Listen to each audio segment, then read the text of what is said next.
This video features the translation of the Urdu sermon by Sarkar Maroof. The link to the original sermon is provided in the description. Nahmaduhu wa nusalli ala rasulihil kareem. Amma ba'd, fauz billahi minash shaitanir rajeem.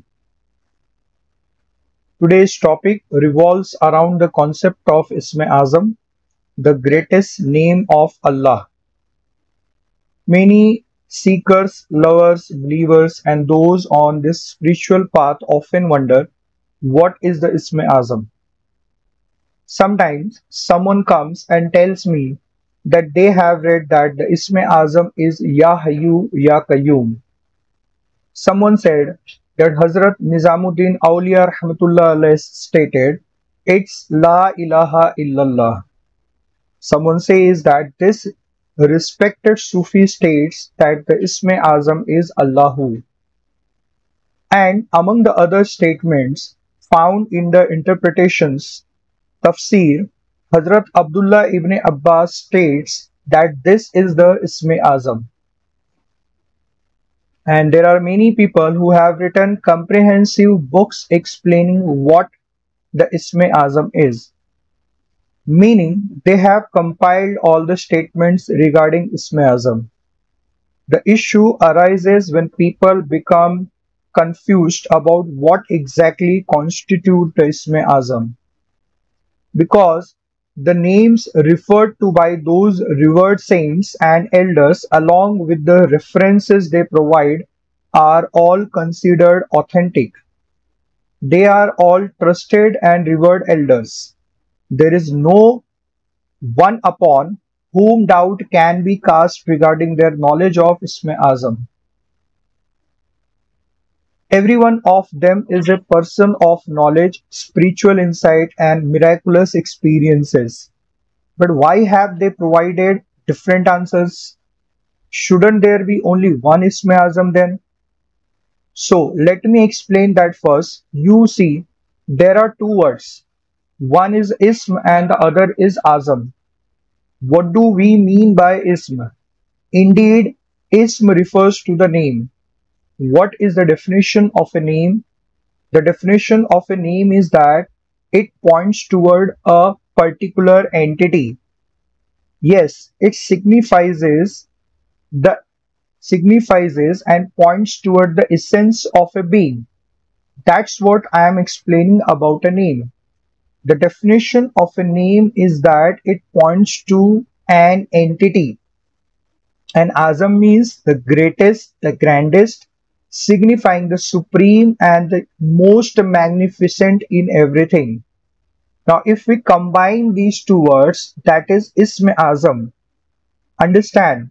So, Ism means name and Azam means the greatest, the grandest, magnificent. So, what does it mean? The greatest name. In other words, Ism-e-Azam means the greatest name of Allah. So what does it mean? It means the greatest name of Allah. Now people are searching for what is the same greatest name of Allah. Which is the greatest name of Allah? In Arabic, we call it the Ism-e-Azam. Which is the Ism-e-Azam? Because people have heard that reciting Ism-e-Azam will fulfill their wishes, remove their troubles, and solve their problems. Do you understand? With the Ism-e-Azam, everything can be resolved. So what explanation did I just provide about Ism-e-Azam? It means the greatest name. So now let me ask a question. Whether to those who inquire or to those who understand, first of all, tell me what is the smallest name of Allah? Can you tell me the smallest name of Allah? You would say, Nawaz billah min zalik. Hazrat, can any name of Allah be small? And anyone who believes that any name of Allah, any attribute of Allah is small, should understand that their faith has been deviated from the true understanding of Islam. So it is evident that every name of Allah is great and majestic. Every name of Allah is indeed great and majestic. Now, if we say this in Arabic, what does it mean? It means every name of Allah is the Ism-e-Azam. Every name of Allah is the Ism-e-Azam. The key is to connect your energy with the name. Let your energy be attuned to it. Let your energy be in the contact with the name, because as I said, every name that belongs to Allah, what is it? Every name is the Ism-e-Azam of Allah. There is no name of Allah that isn't the Ism-e-Azam. Allah is the Ism-e-Azam. Rahman is the Ism-e-Azam. Rahim is the Ism-e-Azam. Jabbar is the Ism-e-Azam. Sattar is the Ism-e-Azam. That's why whatever the revered elders have said, it is within these names. Yes, they have indeed spoken from the among the many names of Allah. So if one saint has taken one name of Allah and another has taken a different name, they are not conflicting. Both are right.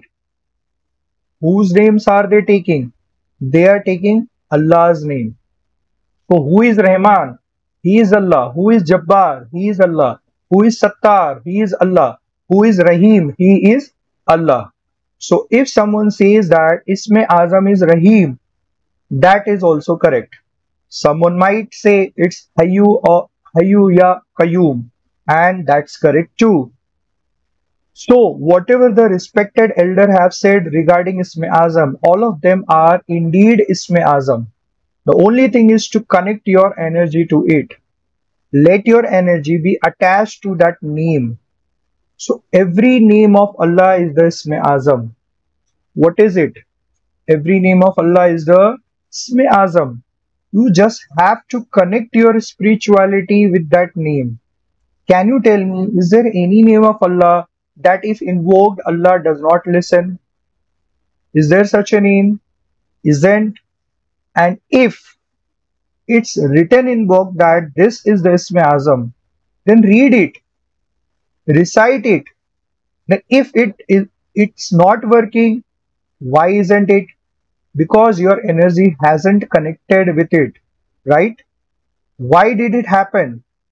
Because your energy didn't attach to that name. Let me explain with an example. If someone comes up to you and insults you, or even if they call you a donkey, although that's also a name. Donkey is also a name. Donkey is also a name.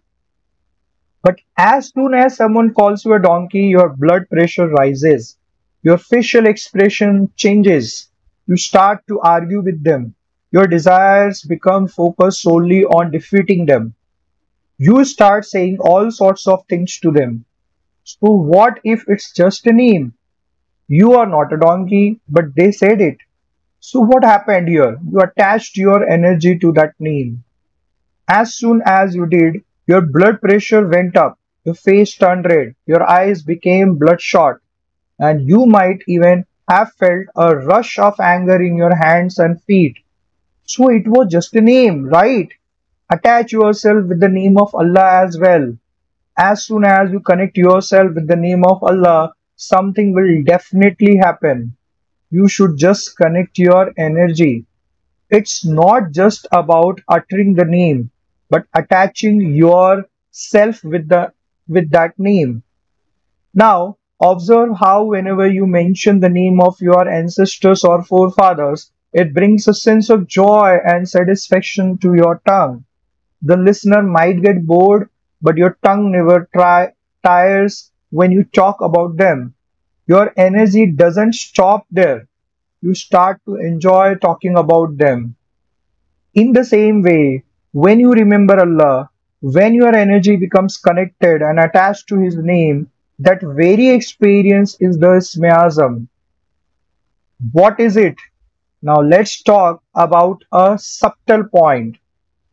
What we say about being immersed in Tasawwuf is that there must be a subtlety within Tasawwuf, even concerning Ism-e-Azam. So the subtle point of Ism-e-Azam lies in its component. Ism means name, A means come, and Zam means assimilation or absorption. Whatever is assimilated within becomes Ism-e-Azam. So anyone alive today is alive because of Ism-e-Azam. Anyone alive today is alive because of Ism-e-Azam.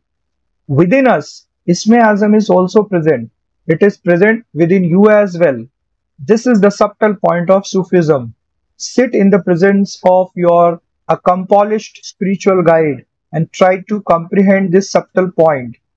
Find out what Ism-e-Azam is inherent within us, the one that has kept us alive, the one that has kept us alive.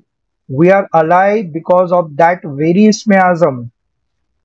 In this, so within every individual, that Ism-e-Azam exists, active and complete.